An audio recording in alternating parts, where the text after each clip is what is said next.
Kamakailan, sunod-sunod ang usapin tungkol sa budget hearing na ilalaan para sa OVP o Office of the Vice President. Lumitaw din ang mga kontrobersiya dahil sa proposed budget at allocations nito. Sa ngayon, patuloy pa din ang usapin tungkol dito. Ngunit, kung ikaw ang tatanungin, saan may lalaan ang budget kung ikaw ang VP? Alamin natin ang sagot ng ating mga kababayan dito sa MB Asks OVP Budget Edition.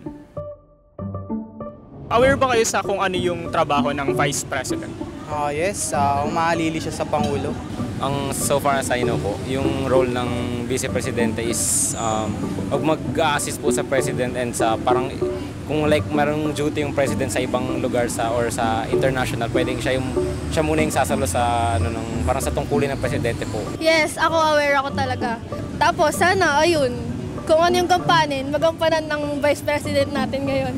Yun lang naman. As far as I know po, yung tungkulin ng Vice Presidente is magbigay support sa President kung kailangan man niya. At the same time, meron din po siyang project na ginagawa na that will leave a mark for them in history na aside from supporting the President, meron din po silang individuality. Kung magkakaroon ka ng budget as a Vice President, saan mo to i-allocate? For me, ilalagay ko sa DSWD, lalo na po nag-i-intern ako sa social welfare.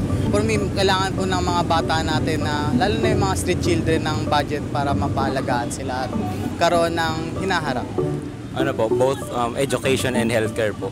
Kasi po, 'di ba, sabi, education is an investment po and parang kasi if hindi po tayo mag-invest sa education, mas maglalak po yung performance ng Pilipinas po in terms of skills. And sa sa healthcare naman po, sinabi na rin ni Doc Willie Ong na parang ang bagal din ng response sa healthcare sa Pilipinas and parang ang bagal ng process po. And mas magandang i-improve po natin yung sector din na yun po. Doon ko sa akin doon sa mga naghihirap, sa mahihirap, yun ang importanteng matulungan sa bansa natin.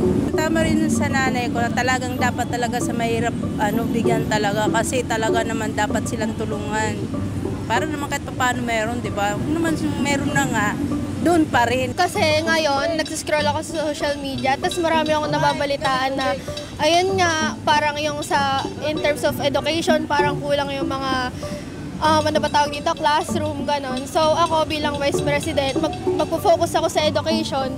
Like, parang ngayon nga, parang mag-aano ako ng mga classroom, ganyan, ayusin ko, dadagdagan ko, kasi lalo na sa panahon ngayon, sobrang dami ng mga estudyante. If I were to become Vice President, I would allocate the budget mostly to non-profit orgs because as far as I know, yung orgs na yun is they already have a plan and they're already established on how they're going to help, especially for the orgs that's helping the provinces or the barangays. Nalaman na natin ang iba't ibang pananaw ng ating mga kababayan na maaaring maging suhestyon para sa Vice Presidente dahil ito ang refleksyon ng kanilang nararanasan. Ikaw, kung bibigyan ka ng pagkakataon, anong rekomendasyon ang maibibigay mo sa Vice Presidente tungkol sa kung saan niya ilalaan ang budget ng OVP? Kung may rekomendasyon pa kayo, comment nyo lang dito.